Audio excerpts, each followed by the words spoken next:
The King of Staten Island. A very good film, though for someone who's not millennial, I don't even know what that means, says one character, because they talk among each other. They're very young people, 20, 25. Scott, aka Pete Davidson, a wonderful actor, member of the Saturday Night Live team, and the one who has had a personal trauma in his life. His father, a firefighter, died during 9/11, the events that took place, the tragedy, the horror that took place in New York on 9/11, and a death which appears in the film. And in fact, the film is dedicated to the memories of his father, it says at the end. Challenging and intriguing, I was saying, for somebody who is 35 like myself, because it's for a while hard to grasp some of the humor, some of the meaning, if there is any, the ideas in this film, because it's a different society, the interactions are different. The sex is strange. The hero is peculiar. He's what mean people would call a loser for some time. Uses drugs. Indeed, he's giving this as not an alibi, but as a reason to be left alone. I mean, when his mother is in a new relationship, his father in the film, Scott's father, has died. The firefighter has died, and that's affecting his life up to now, and well, forever, indeed. And so when she's meeting a man and he has children, and they talk about him getting them from school, I use drugs. I'm high. I mean, how can you ask this for me?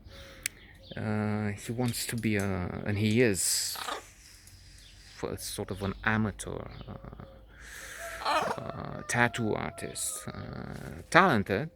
We see a drawing he makes for one of the children. The boy is fond of him and they get along well together, so he's not altogether hopeless.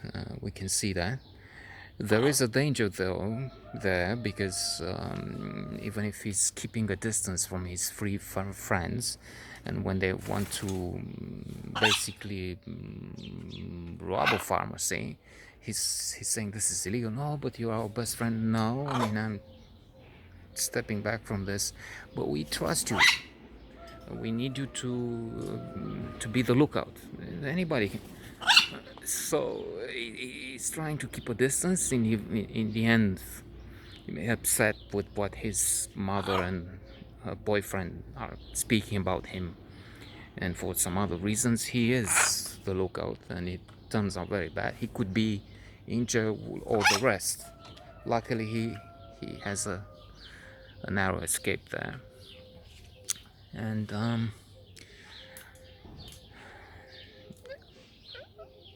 what he does is outrageous at some stages. For instance, he decides to tattoo the arm of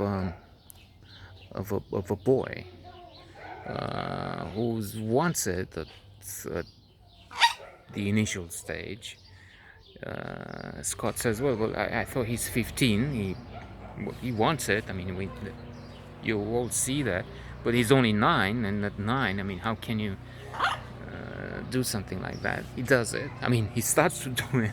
So it's just a line, and his father, outraged, comes to the house to express his fury and say he has to have it removed, and no matter how much it costs. And in the end, it costs $350.